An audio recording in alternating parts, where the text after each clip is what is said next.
Allez, salut Valentin, merci d'être là.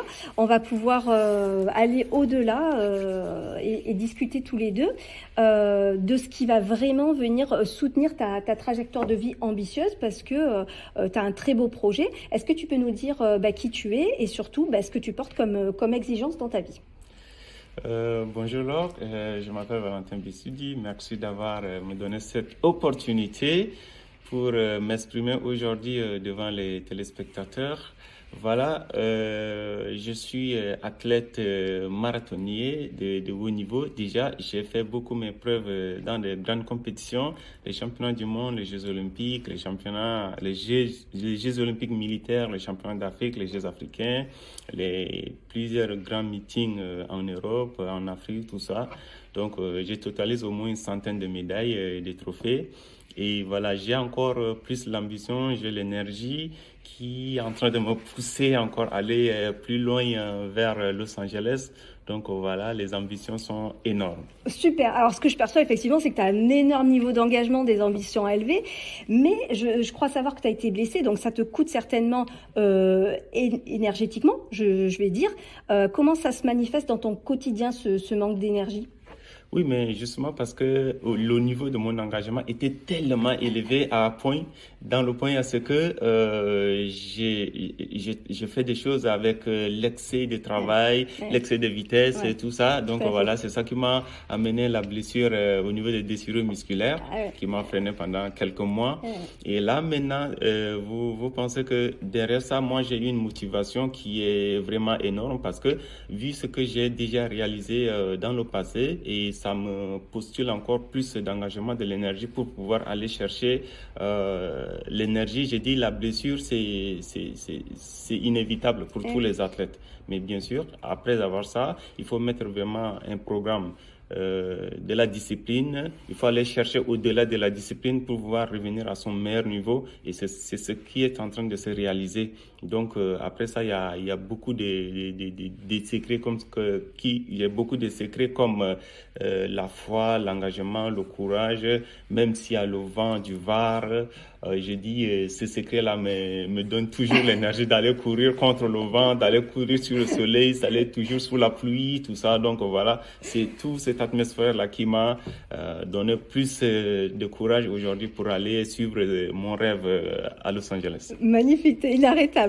Alors, ce que j'entends quand même, c'est que c'est vrai que c'est top, mais c'est vrai quand on arrive sur une blessure, c'est que la fatigue, elle a été sûrement trop élevée. Quand on arrive à ce niveau de fatigue, à une déchirure musculaire, c'est que c'est un système qui a eu l'habitude d'être très performant, mais et qui a eu du mal à se mettre à jour avec ce que tu voulais à ce moment-là.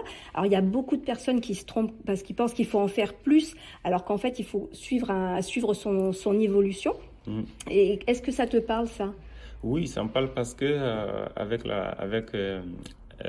fracture de fatigue ou soit la déchirure, tout ça, c'est là où il faut travailler son mental, il faut travailler son énergie, sa discipline. C'est là où la discipline est encore plus rigueur sur la table et il faut suivre les programmes de la salle de musculation pour maintenir son corps, son niveau, son cardio, pour pouvoir le jour où tu reviens déjà sur la piste ou ça sur la route, maintenant tu ne perds pas. Donc moi, c'est mon secret. Alors, ce secret, depuis ce temps, je m'entraîne, que ce soit sur le tapis, la salle de musculation, le gym, tout ça, le haut du corps et un peu renforcement aussi du bas. Et voilà, c'est ça qui me permet d'équilibrer un petit peu ma force physique pour pouvoir revenir petit à petit. Et voilà, aujourd'hui, j'arrive à hausser mon niveau à plus de 22 km/h sur les séances. Donc, c'est déjà un bon niveau. Un bon niveau.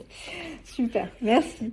Alors, comme tu le sais, alors le cerveau, il n'est pas conçu pour fonctionner en continu. Il est conçu pour alterner des phases très précises, activation, récupération et intégration. Et c'est vrai que si on ne respecte pas ces rythmes et qu'on essaye de performer en continu, en fait, on va être en surcompensation et c'est ce qui s'est passé avec ta blessure, en fait. Exactement. Et donc, quand on surcompense sur le long terme, malheureusement, c'est pas qu'on est dans trop d'ambition, c'est qu'on n'a pas pris ce temps de récupérer récupération. De récupération, exactement. Parce que quand on est manqué vraiment le niveau du cerveau d'activation que de récupération et qu'on essaie de faire surcharge d'entraînement, voilà, les résultats négatifs sont là avec les blessures, justement, tout ça.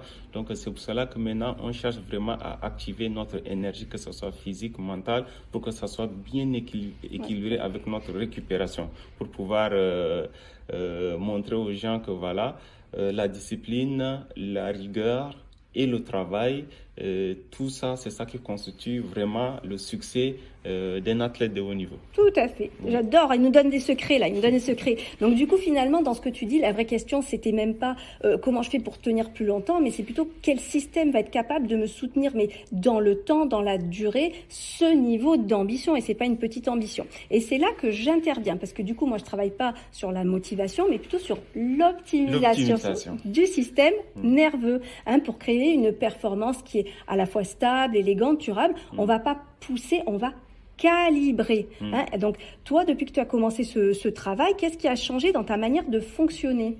Mais ce qui a changé dans ma manière de fonctionner, parce que mon niveau d'énergie physique et mentale vient naturellement et progressivement. C'est comme si l'avion qui décolle doucement et après il trouve son équilibre pour aller dans l'air. Voilà, c'est comme ça, mon niveau est en train de fonctionner maintenant. Et depuis que j'ai fait ce travail, et là, je pense que mon niveau, l'énergie, que ce soit physique, mentale, est en train de progresser comme un avion qui se décolle. Formidable. Voilà. Donc, du coup, tu sens que ton énergie, elle est aussi plus stable maintenant. Plus stable, beaucoup plus stable qu'avant même. Et je pense que là, la performance qui est en train de venir derrière, je sens que la performance est encore plus forte que ma performance d'avant. D'accord, donc tu as moins cette sensation de lutter, si je comprends bien. Non, j'ai moins une sensation de lutter parce que je pense que ça arrive naturellement, donc je n'ai pas besoin de forcer comme avant.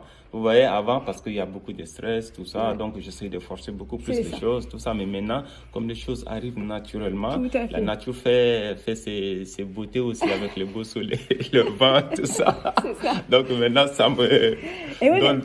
Non, mais c'est très intéressant parce qu'on ne se rend pas compte, mais même dans une activité comme la tienne, il y a de la stratégie, il y a des décisions et il faut que tu sois réactif, fluide à ce moment-là, en fonction de la météo, où est-ce que je vais courir, quel type d'entraînement je vais faire. Donc, c'est quoi l'impact que ça a eu du coup sur la qualité de tes décisions?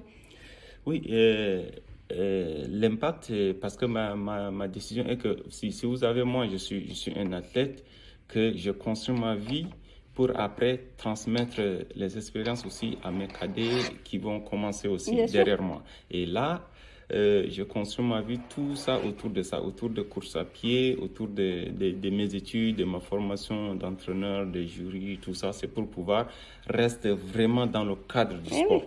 Et toutes ces choses-là qui me donnent vraiment l'énergie aujourd'hui à vraiment m'organiser pour être vraiment stable dans ce terrain. Super. Écoute, ce que tu décris en tout cas pour ceux qui nous regardent, c'est vraiment une montée en compétence, une montée en capacité à ce niveau-là. L'énergie, la conclusion, c'est que ça devient un véritable levier stratégique. C'est plus quelque chose que tu subis, c'est plus une contrainte. Oui, c'est ça, parce que avec les études dans le sport, pour être un cadre dans le sport, avec ce qu'on pratique, l'expérience physique et l'expérience intellectuelle, tous les deux, après ça constitue vraiment un cadre d'environnement sportif pour pouvoir vraiment donner un niveau à un athlète de très haut niveau. Tout à fait. Écoute, Valentin, merci parce que c'était un échange vraiment très intéressant, très qualitatif. J'espère que tout le monde a apprécié. C'est exactement ce type de transformation qui redéfinit une véritable trajectoire, pas juste un quotidien quand il va s'entraîner. Et je vous explique juste après comment accéder à ce niveau de fonctionnement.